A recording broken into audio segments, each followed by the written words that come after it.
너무 깊이 들어가서 깊게 빠져들어서 빠져나오려 전부 버려야 했다.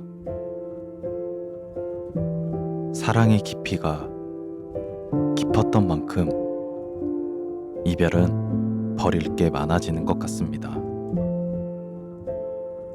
모든 걸 간직한 채 빠져나올 순 없으니까요.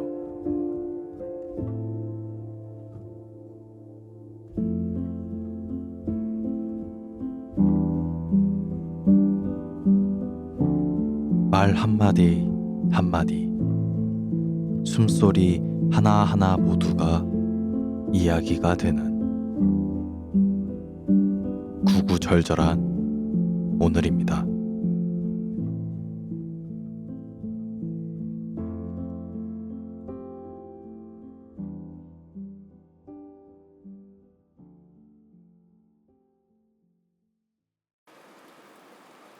유정, 응구, 체리, 면도. 유정은 독특한 취향이 하나 있다.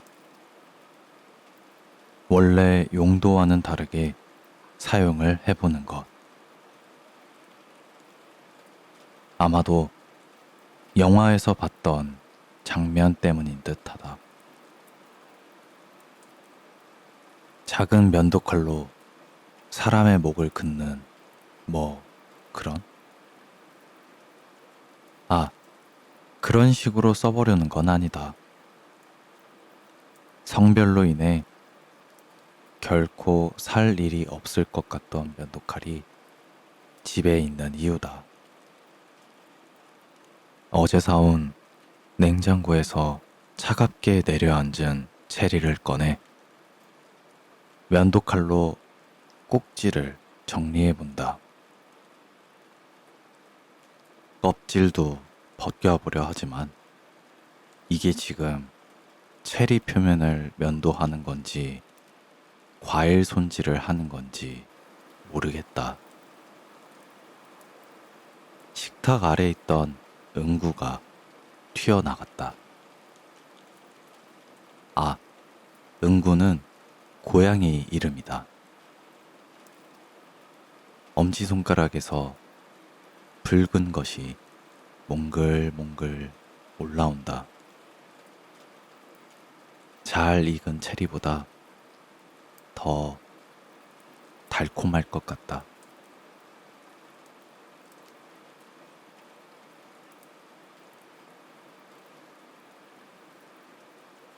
금, 정원, 엄마, 유자. 11월. 차가운 코끝에 한가득 걸린 유자향은 우리 가족에게 겨울이 왔음을 알린다. 쌀쌀해진 날씨에 쌉쌀하고 향긋한 유자들이 주렁주렁 매달린 모습을 보고 있자니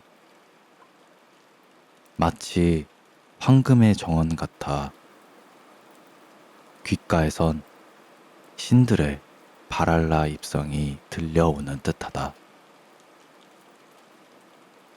커버넌트 호의 혼자 남은 데이빗의 기분이 이러했을까? 생명의 창조자가 된 그런 기분 말이다.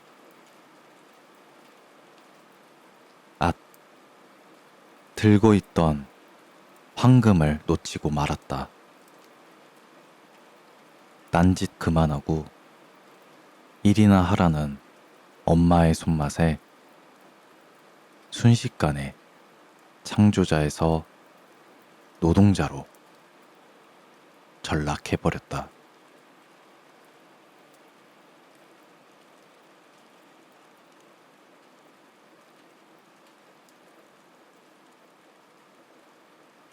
해파리, 단감, 물엿, 종이.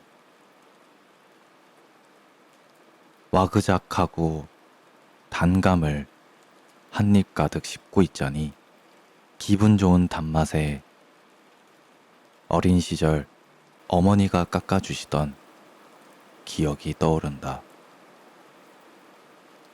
항상 씨 주변을 핥으며 그 씁쓸함을 먼저 즐기고 난 후 과육을 씹었더랬다. 우연히 들어온 이 집에서 어린 시절을 회상하게 될 줄은 몰랐다. 식탁 위에 종이가 한 장 놓여 있다. 뭘까 하고 봤더니 혼인신고서. 아마 신혼 부부였나 보다. 손에 묻은 것을 대충 종이 뒷면에 닦아내고 바닥을 보니 진득하고 끈적한 이것저것들이 잔뜩 흘러나와 있었다. 비슷한 것을 바다에서 봤다. 말랑하고 흐물거리는 해파리. 해파리떼가 엉겨붙어 덩어리가 된 모습. 지금 눈앞의 바다는 푸른색은 아니지만 말이다. 남은 단감을 오물거리며 다시 기억을 음미하자 TV에서 봤던 여배우의 인터뷰가 생각이 났다. 농도를 물엿으로 맞춰 촬영이 길어질수록 굳어가는 가짜 피 때문에 힘들다는 그런 내용이었다. 뭔 상관이려나. 이제 그만 나가야겠다. 발자국이 남는 느낌이 생각보다 질척인다. 쪼그려 앉아 손가락으로 찍어본다. 역시 진짜는 물엿과는 다르군. 결국 가짜는 가짜다. 아, 감. 잘 먹었습니다.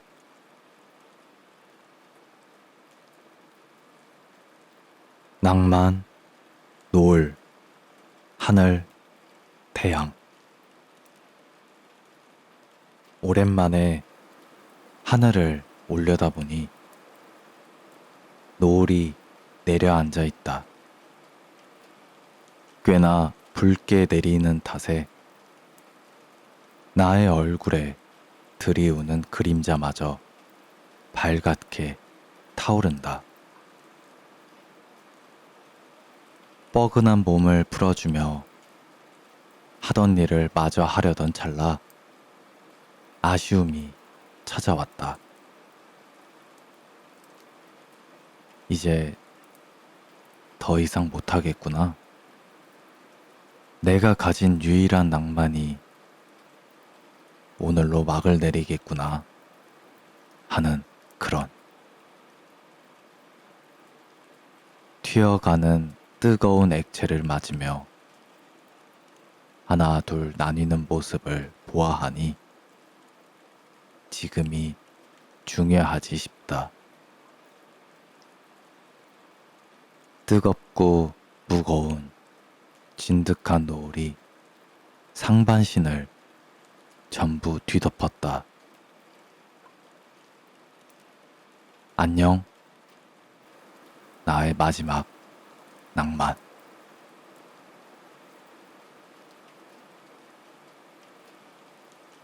선크림, 이불, 진주, 마녀. 한여름에도 이불을 얼굴 끝까지 올려 덮고 자는 버릇이 있다.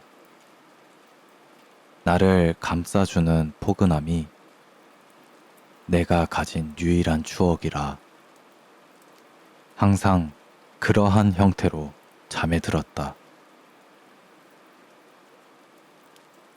그 절벽은 쓰레기통이라고 불리웠다. 새까맣게 변해버린 시체들이 매일같이 던져져서 붙은 별명이었다. 검은 우박이 바다를 향해 쏟아지듯 비현실적인 장면도 일상이 되어버린 가족 중 한 명은 던져본 경험이 있는 그런 해였다. 타고나길 몸이 약했던 어머니는 나에게 결혼할 때 받은 진주 귀걸이 한 쌍을 남기곤 바다로 던져졌다.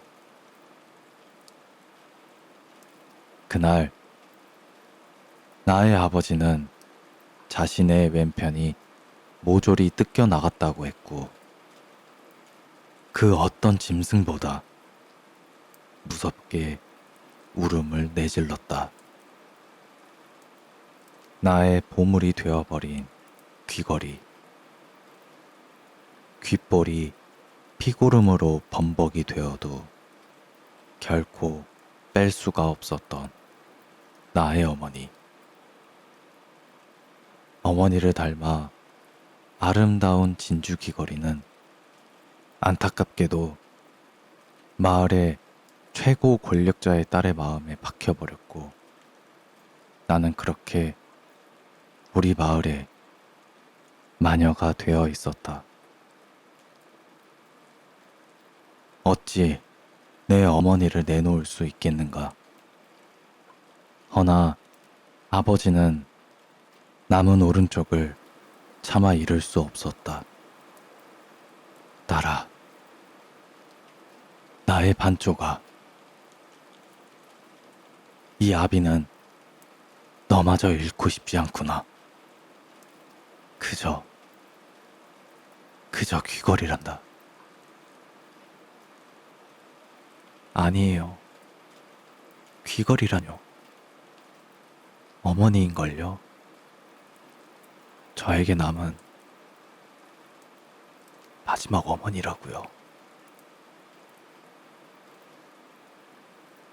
그날 밤 나는 절벽에 박힌 십자가에 묶였다. 귓볼의 상처와 함께 사람들에게 결박된 아버지는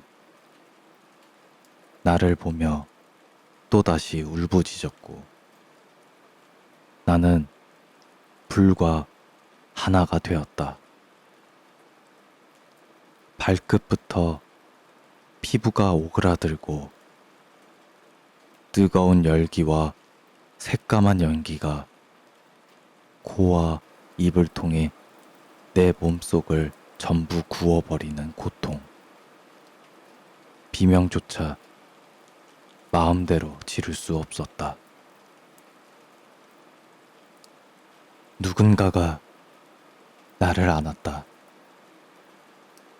이 뜨거운 불덩이를 온몸으로 안았다. 한치 앞도 보지 못하는 기능을 잃어버린 눈을 대신해 귀로 알아챈 나의 아버지. 나를 태워 죽이는 불을 끄려고 온몸으로 발버둥치는 나의 아버지. 그저 사랑한다는 말만 계속해서 들려온다. 많이 아프지? 괜찮아. 사랑한다. 내 딸. 최후의 힘으로 나와 함께 절벽 아래 바다로 떨어지는 나의 아버지. 이제 더 이상 뜨겁지 말아요, 우리. 벌써 몇 세기도 더 지난 기억이 아직도 나를 이불 덮게 만든다. 죄송해요. 저 진짜 마녀였나 봐요. 죄송해요. 지독한 꿈이자 행복한 꿈에서 깨어나 외출 준비를 한다. 30도가 넘는 뜨거운 이 여름이 싫다. 선크림을 바르며 오늘도 3명분의 삶을 산다.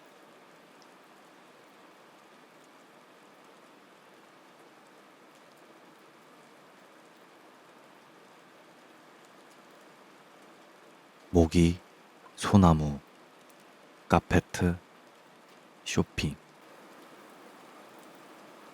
바다와 하늘을 가로질러 승천하는 용의 무리와 같다. 내가 처음 강릉에 도착해서 느낀 풍경이었다. 짭조름한 바닷바람이 소나무 숲 사이를 휘젓고 구름 아래 펼쳐진 그늘이 나를 직사광선으로부터 지켜주는 기분. 지금 같은 기분엔 맥주다. 기억하기로 근처에 주류점이 있었던 것 같다. 급하지 않게. 하지만 들뜬 걸음으로 소나무 길을 따라 걸으니 금세 상가에 도착했다. 겨우 구한 허락으로 뭐가 그리 급했는지 손에 쥔 500원이 땀에 젖을 정도로 뛰어가 사 먹던 아이스크림. 콧노래가 절로 나오는 멈추지 않는 즐거움의 들썩임. 사냥. 아니, 쇼핑의 시작이다. 맥주와 와인, 위스키 등 온갖 술들이 마셔달라고 나를 바라보며 줄지어 서 있다. 나는 그저 선택만 하면 되는 이것이 바로 어른의 위대함 아닐까? 내가 나를 허락하는 기쁨. 낮아진 난이도 대신 높아진 자유도로 쾌감을 보상하는 것. 여전한 신남으로 강릉 지역 맥주로 보이는 제품을 라거와 에일 하나씩 집어들었다. 바다를 바라보면 하늘이 보이고 하늘을 바라보면 솔잎이 보이는 푸르름과 푸르름이 눈 안에 가득한 나의 안주. 쌉싸름한 맥주 한 모금 후 쉬는 깊은 숨이 바다의 향과 솔의 향을 가득 머금고 치고 올라오는 알코올의 따뜻함. 탄산으로 쨍한 입안과 얼굴을 식혀주는 바람이 오늘 이 순간을 영원으로 남게 해준다. 거실에 널브러져 자는 동안 어찌나 간지러운지 반쯤 깬 상태로 긁고 또 긁는다. 젠장 맞게도 물려버린 등은 카페트에 맡기고 손이 닿는 곳을 긁어대며 밤잠을 설치는, 그럼에도 후회 없는 그런 밤.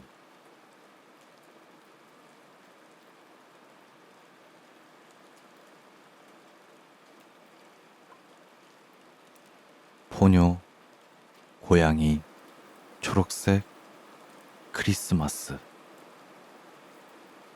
유정은 퇴근하고 집에 돌아오면 이미 닳도록 봐서 제대로 보지도 않는 지브리 애니메이션 포뇨를 틀어놓고 있는 습관이 있다. 부모님 집에서 같이 살던 고양이 포뇨가 그리워서일지도 모르겠다. 자취를 시작하고 처음으로 맞이하는 크리스마스 준비에 여념이 없는 모습. 특별하게 좋아하는 날은 아니었다. 여느 한국의 가정들과 같은 그저 쉬는 날 중 하나였다. 하지만 올해는 다르다.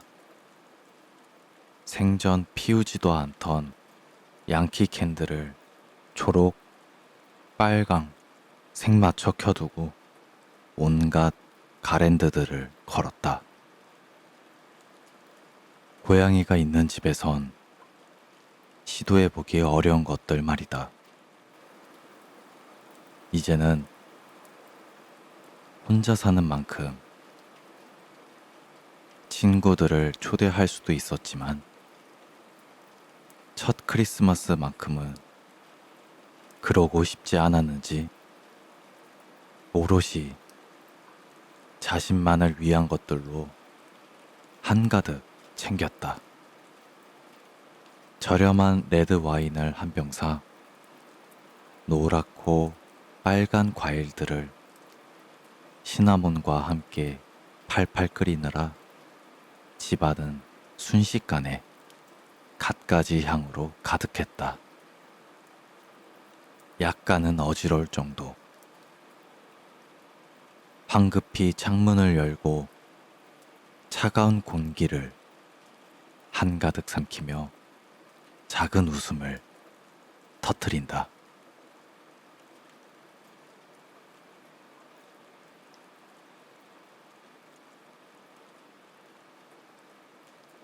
기다림. 프랑스행 티켓을 구매했다. 직항은 너무 비싼 탓에 1회 경유하는 러시아 항공으로 살 수밖에 없었다. 뭐 나름 아주 잠깐이지만 러시아 공항이라도 밟아볼 수 있다는 사실로 즐거움을 만들었다. 아에로플로트 항공사의 비행기는 생각보다 좋았다. 분명 러시아 항공이 다른 항공사에 비해 최근까지도 기내 흡연이 가능했다는 이야기를 들은 적이 있는데 좌석에 앉아보니 분명한 사실인 것 같다. 너무 피곤한 탓에 기내식도 거르고 좁은 이코노미석에서 잠만 자다 보니 어느덧 모스크바에 도착을 했다. 기내에서부터 쌀쌀함이 느껴진다. 비몽사몽인지 어리버리인지 정신없이 환승 구간으로 이동하자 굉장한 차가움에 정신이 번쩍 들었다. 경유지에서 2시간 대기는 생각보다 촉박한 시간이었다는 걸 알게 되는 순간이 지나가고 프랑스행 비행기에 탑승을 했다. 무려 8시간의 비행 후 도착한 샤르드골 공항은 굉장히 어두웠다. 저녁에라고 부르기도 늦은 시간에 도착했기 때문일까? 부랴부랴 기차표를 끊으러 갔지만 이미 문을 닫았다. 꼼짝없이 공항에서의 하룻밤이 시작되는 순간이었다. 가게고 뭐고 전부 다 닫은 공항은 이용객마저 없어서 참으로 고요했다. 공항 와이파이는 왜 이리 신호가 약한 건지 도무지 인터넷을 할 수가 없어 짐을 챙겨 카트에 싣고 공항 탐험을 떠나기로 했다. 간혹 가다 보이는 누워있는 사람들. 나처럼 공항에 갇힌 거겠지? 동질감이 느껴지다가도 이내 겁이 났다. 불어 한마디 할 줄 모르는 파리 공항에 갇힌 한국인 한 명. 이렇게 텅 빈 공항에서도 짐을 두고는 화장실도 가지 못하는 상황이 답답했다. 공항 밖으로 나가 담배를 피우자. 그럼 덜 답답할 거야. 나가보자. 공항 주위 주황빛 가로등 불빛이 새까만 어둠을 겨우 밀어낸다. 공항 내 차도 너머로는 이미 암흑이다. 저 너머엔 무엇이 있는 걸까? 내가 갈 도시도 이런 느낌일까? 와, 정말 유럽 일찍 닫는구나.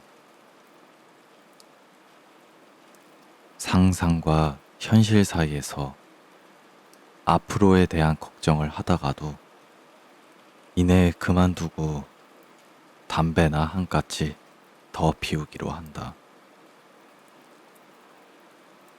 다시 돌아와 안전하고 아늑한 곳을 찾아 돌아다니기 시작했다.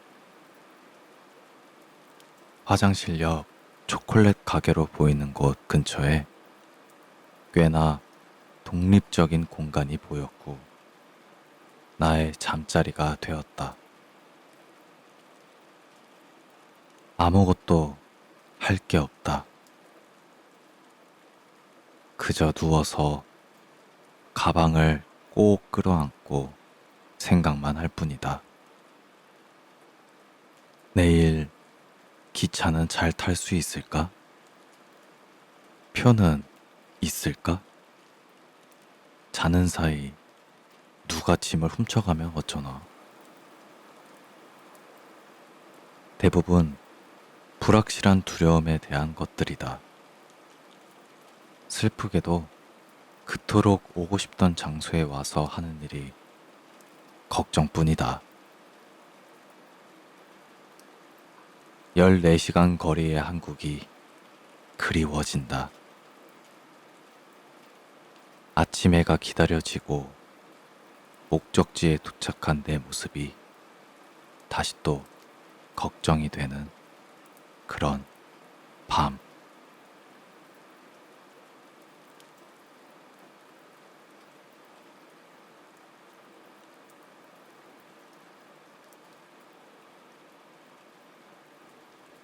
햄버거, 할아버지, 커피, 치매.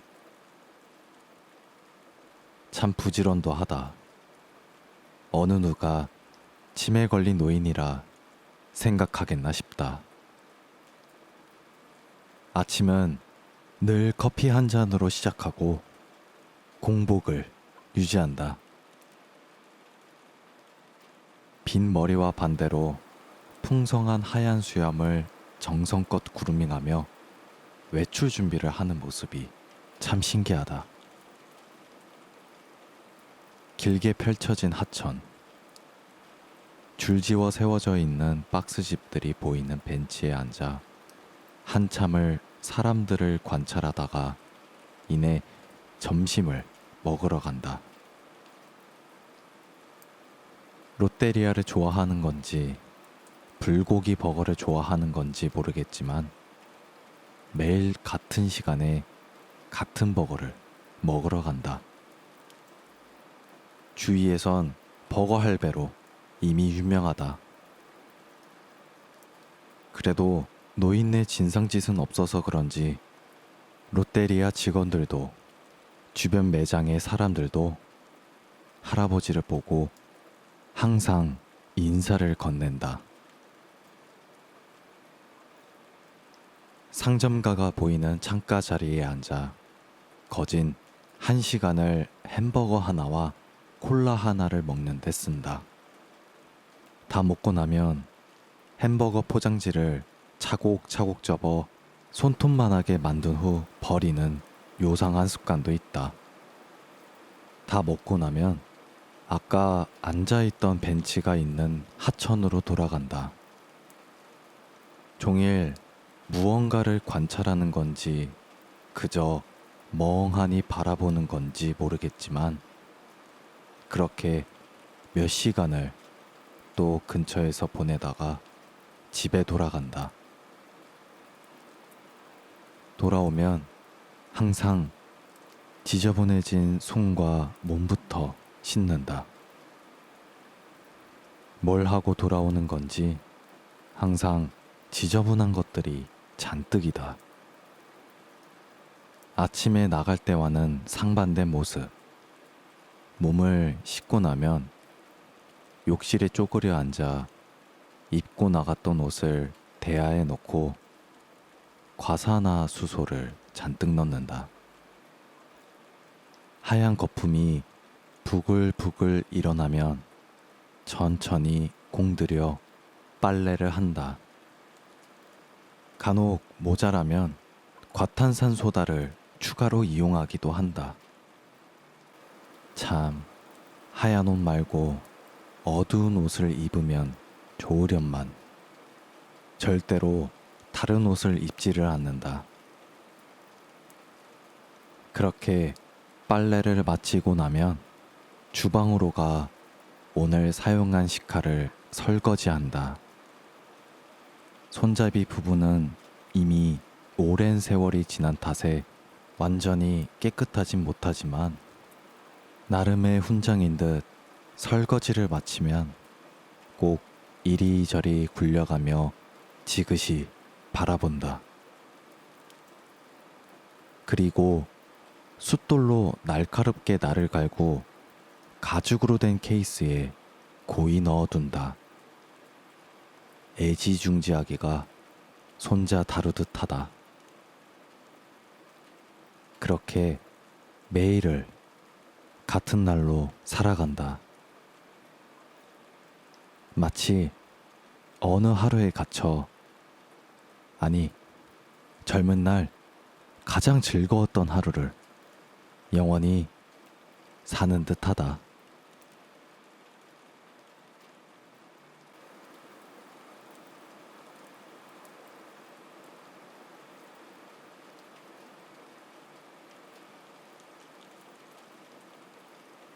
만두, 고래, 설탕, 핀셋.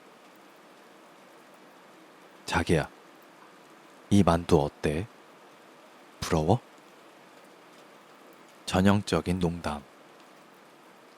그 농담이 지겨운지 진짜 듣기 싫은 건지 그녀는 내가 만두를 먹자고 하는 날이면 종일 뾰로통한 표정을 짓곤 했다. 그런 표정이, 그런 반응이 더 귀여워서 멈출 수가 없다는 걸 그녀는 알까? 간혹 카운터를 맞을 때도 있다. 우리가 좋아하는 카페에는 테이블에 각설탕 항아리가 올려져 있는데 핀셋으로 하나하나 꺼내 3-4개 정도를 쌓아놓고는 나에게 말한다. 비슷하네. 그녀의 시선이 어디로 향하는지는 뻔하다. 밖에서 그러지 말라는 내 말은 귀에 들어가지 않나 보다. 63빌딩이 있는 수족관이 이제 없어진다는 소식을 듣고 놀란 그녀는 반드시 가야 한다고 비장하게 말을 했다. 그녀의 작은 엉덩이를 만지작거리다가 재밌는 이야기가 떠올랐다. 고래라는 말의 어원이 뭔지 알아? 내가 어떻게 아냐는 표정. 골짜기에서 물을 뿜는 입구에서 유래되었다는 설이 가장 유력하대. 이윽고 침대는 수족관이 되었다.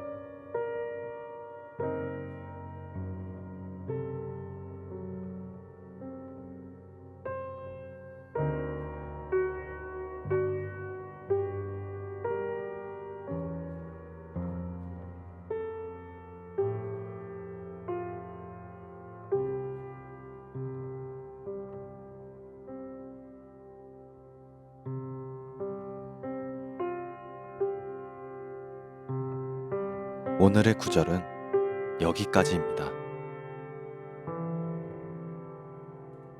감사합니다. 서준이었습니다.